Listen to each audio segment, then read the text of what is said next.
তাকিয়ে কেন হা করে, শুধু তোর জন্য দিলাম বাদ বাকিদের না করে। ফের ট্রলের মুখে পড়েছেন ওপার বাংলার অভিনেত্রী নুসরাত জাহান। জন্মাষ্টমীর দিন বাড়িতে শ্রীকৃষ্ণ আরাধনা করতেই অভিনেত্রীকে আক্রমণ করলেন কেউ কেউ।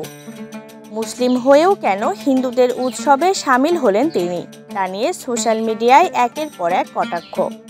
কেউ তাকে বললেন মুসলিম জাতির কলঙ্ক, আবার কেউ প্রশ্ন তুললেন এত ঘটা করে ঈদে তো দেখি না আপনাকে।